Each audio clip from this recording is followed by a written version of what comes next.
So I don't know if you know this, but Donald Trump ordered a military flyover of D.C. while a bunch of Epstein survivors were holding a press conference and telling the truth today. So this was clearly an attempt to sort of try to brush that under the rug, but boy, oh boy, did it not work. This thing backfired. So we had Republicans fake releasing the Epstein files again, but everybody was onto that. Everybody knew it was bullshit. Then we had Republicans say, oh, let's have a non-binding resolution vote on releasing the Epstein files, and it'll be unanimous. Everybody will vote for releasing the Epstein files. Yeah, but if it's non-binding, they're not actually voting to release the Epstein files, right? So they are scrambling. They are desperate. And the reason they're desperate is because one man is saying, don't you dare release those files. We would consider it a hostile act to the White House if you release those files. So the delay tactics, the distraction tactics, the fake outs, they're not working. They're failing. So a big press conference happens, and then we get Trump is asked in the White House.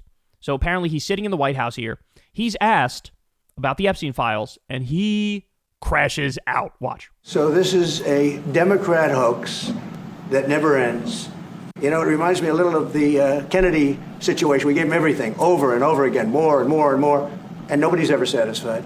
From what I understand, I could check, but from what I understand, thousands of pages of documents have been given. But it's really a Democrat hoax because they're trying to get people to talk about something that's totally irrelevant to the success that we've had as a nation since I've been president.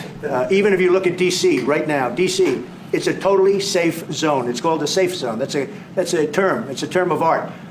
It's a safe zone because it's very safe. You can walk down the street now and nothing's going to happen. Why are we talking about the Epstein files when you should be praising me for doing fascism? Praise me for doing a military tyrannical takeover and making D.C. a police state. Why are you not praising me for that? Why are you talking about Epstein? I also love the implication that we're not allowed to talk about anything unless it's giving him praise. That's the implication.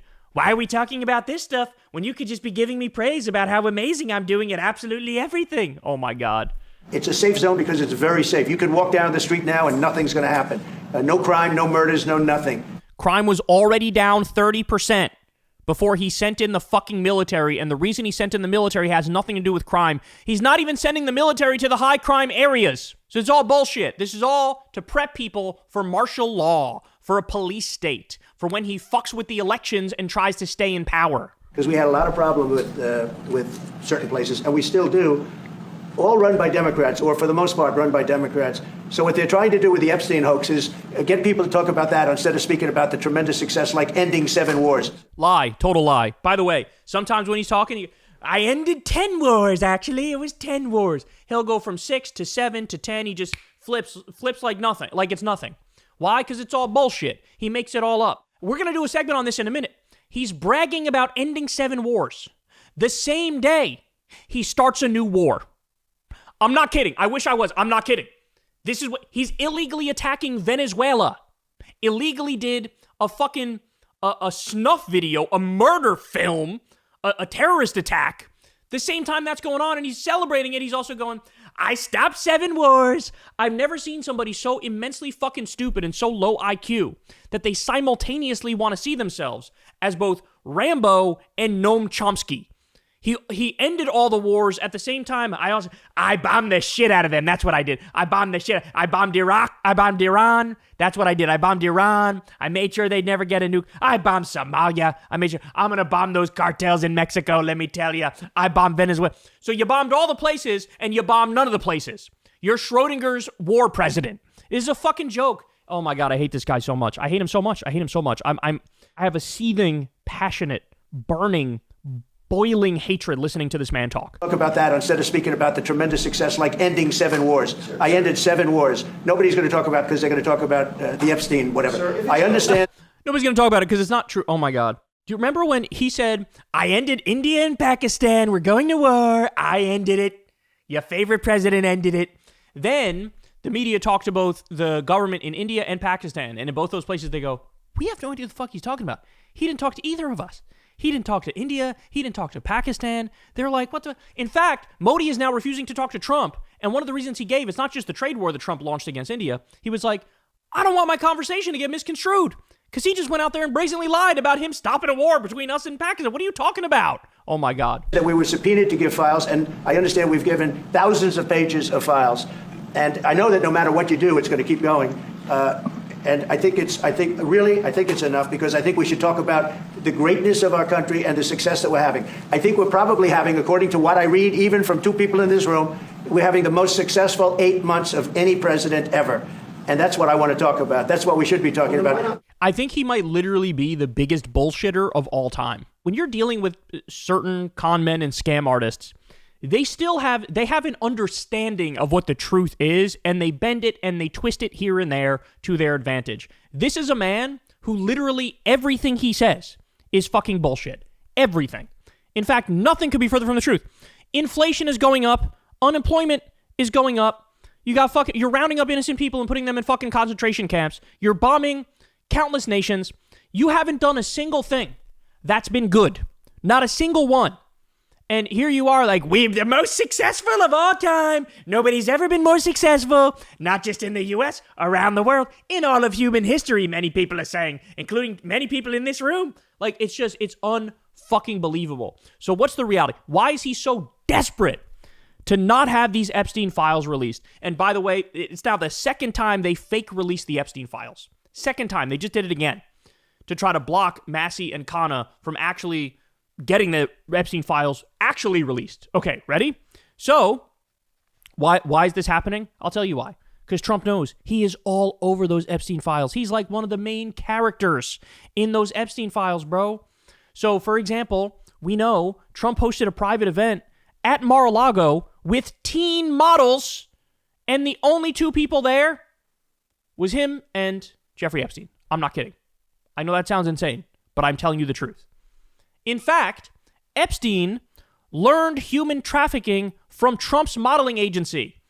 Epstein, setting up his business, said, we need to copy Trump's teenage modeling agency.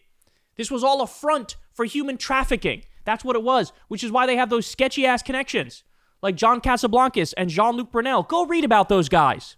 Go read about those guys in the business they were involved in. Right? Trump knows all this stuff can come out. Trump's own modeling agency was a front for human trafficking. He doesn't want this to come out. He doesn't want it to come out. Trump literally offered Epstein a job in his first term. My guess is that was an attempt to buy his secrecy. To say, hey, I'll give you a job. Just keep everything on the hush-hush about everything that, our whole history together. That's my guess as to what that was. And that, by the way, was according to Epstein's butler, who just came out and did a big tell-all interview not that long ago. Trump also wrote that creepy love letter to Epstein, saying, enigmas never age, and Jeff, you and I share a lot in common, don't we? Oh my God. I get fucking chills just thinking about it. They shared a girlfriend. Trump and Epstein shared a girlfriend. I'm not kidding. There's also reporting that Epstein had sex with Melania a year before Trump. That's what Michael Wolff says. There was another book that had that written in there, and they had to take it out because Melania was threatening litigation, but what Michael Wolff stands on that shit 10 toes down. So that's insane. That's insane. But they also shared a different girlfriend. Epstein knew the inner workings of Trump's first White House. He had deep ties in there. Again, how? How does this guy, who's allegedly a loner pervert, somehow know the inner workings of the White House? Because he's Israeli intelligence, bro. And so Trump is not only doing this to cover his ass, he's doing this to cover the ass of Israel.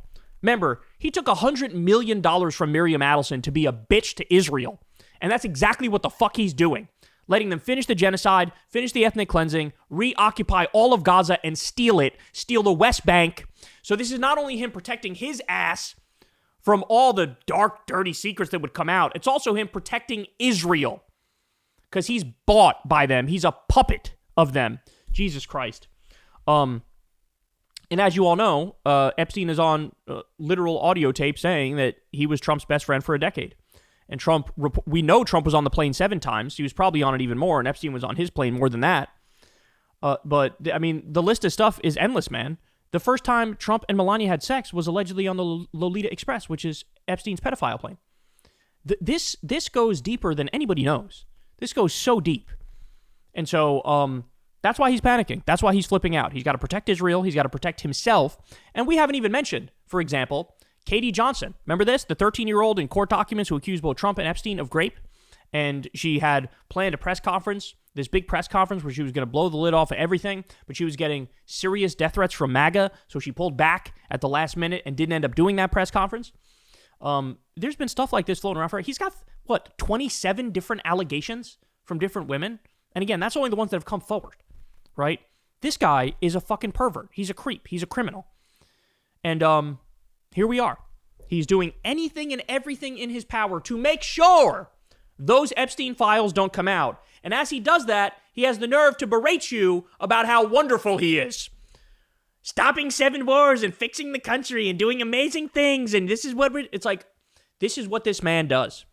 When you have him dead to fucking rights, here's how you're evil, here's how you're trash, here's how you're fucked up, here's how you're a fascist, here's how you're ruining everything. He takes that pendulum and fucking flings it in the other direction as hard as he can. And he goes, actually, I'm the best person that's ever lived, many people are saying. It's really incredible. What a sick, sick man. And now I'm saying it figuratively, but I also mean it quite literally because I think he's actually dealing with health problems. So, TikTok on that one, dog. Hey, y'all, do me a favor and like and subscribe. It helps out big time in the algorithm. Click the bell as well for notifications when videos drop. And watch that video on screen right now. You know you want to.